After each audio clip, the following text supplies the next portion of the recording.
రాజకీయం కాకరేపుతోందా? జనసేన, టీడీపీ, బీజేపీల ఉమ్మడి అభ్యర్థి పంతం నానాజీ ప్రచారంలో దుమ్ములేపుతున్నారా? గెలుపే లక్ష్యంగా దూసుకుపోతున్న కూటమి అభ్యర్థిని ఓటర్లు ఏ మేరకు ఆదరిస్తారు? రూరల్ని రూల్ చేసేదెవరు? Let's watch this story.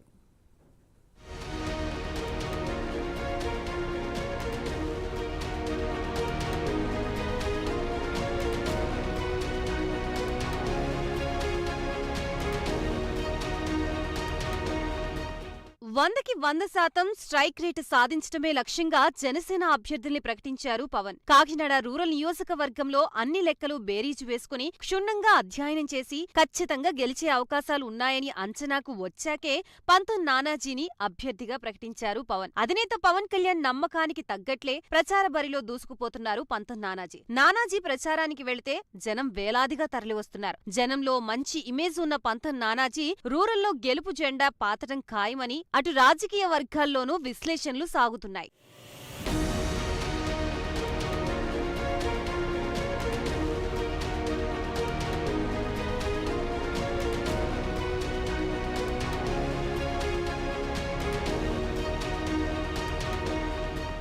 అభ్యర్థుల ప్రచారాలతో కాకినాడ రూరల్ నియోజకవర్గంలో పొలిటికల్ హిట్ తారాస్థాయికి చేరింది. జిల్లాల పునర్విభజన తర్వాత ఈ నియోజకవర్గం కీలకంగా మారింది. జిల్లాలోని 7 నియోజకవర్గాల్లో కల్లా ఈ నియోజకవర్గంలోనే ఓటర్లు అధికంగా ఉన్నారు. ఈ నియోజకవర్గంలో కాపు వర్గానికి చెందిన ఓటర్లు భారీ సంఖ్యలో ఉన్నారు. శెట్టి బలిజలు కూడా పెద్ద సంఖ్యలో ఉన్నారు. ఇక్కడ గెలుపోటములు ఖరారు చేసేది ఈ 2 వర్గాలే. అయితే అన్ని వర్గాల్లోనూ సమాన ఆదరణ సొంతం చేసుకున్న నానాజీ ప్రచార బరిలో దూసుకు వెళ్తున్నారు. ముఖ్యంగా ఉమ్మడి గోదావరి జిల్లాలో వైసీపీకి ఒక్క సీటు కూడా రాకుండా చేయాలని పవన్ పిలుపునిచ్చిన సంగతి తెలిసిందే. ఈ జిల్లాల్లో టీడీపీ, జనసేన కలిసి వైసీపీని ఎలాగైనా ఓడించాలని భావిస్తున్నాయి. బీజేపీ కూడా తోడవడంతో మరింత బలం పెరుగుతుందనే అంచనాలున్నాయి. నానాజీకి కరప మండలంతో పాటు నియోజకవర్గ వ్యాప్తంగా పట్టుంది. అటు తెలుగుదేశం శ్రేణులు నానాజీని భారీ మెజారిటీతో గెలిపించేందుకు ఆయన వెంట నడుస్తున్నాయి. ఈ నేపథ్యంలో గెలుపుపై ధీమాతో ఉంది నానాజీ వర్గం.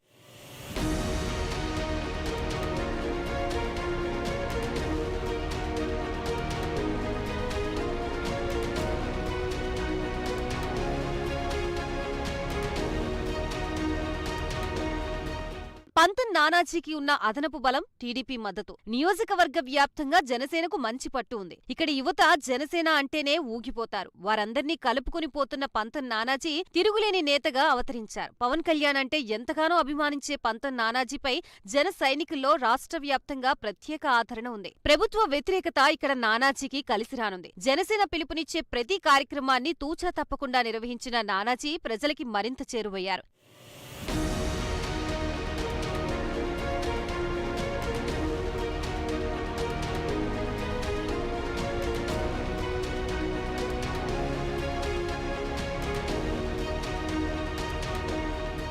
ఇక సేవా కార్యక్రమాల్లోనూ తనకు తానే సాటి అని నిరూపించుకున్నారు నానాజీ. మూడవ కంటికి తెలియకుండా ఆయన చేసిన సహాయాలు కోకొల్లలు. ఆపదలో ఉన్న వారికి పిలవకుండానే సాయం అందించే గుణం నానాజీ సొంతం. అదే ఆయన్ని ప్రజలకి మరింతగా చేరువ చేసింది. నా అనుకుంటే ఎంత దూరమైనా తెగించే నాయకుడు కావడంతో ప్రజాబలం మరింతగా పెంచుకున్నారు నానాజీ.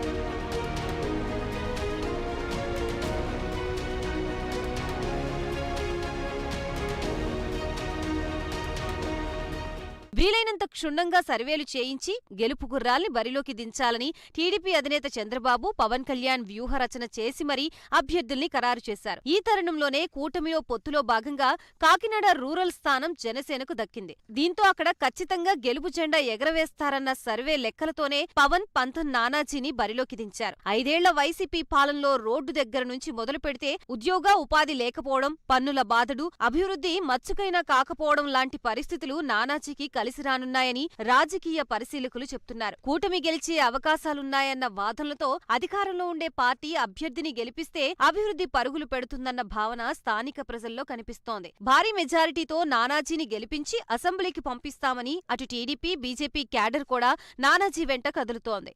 అయితే పవన్ కళ్యాణ్ కి బాగా సన్నిహితుడు కావడంతో నానాజీ గెలిస్తే మంత్రి పదవి కూడా ఖాయమన్న ప్రచారం రాజకీయ వర్గాల్లో జరుగుతోంది. చూడాలి మరి కాకినాడ రూరల్ ప్రజలు ఎటువంటి తీర్పు ఇవ్వబోతున్నారా అన్నది.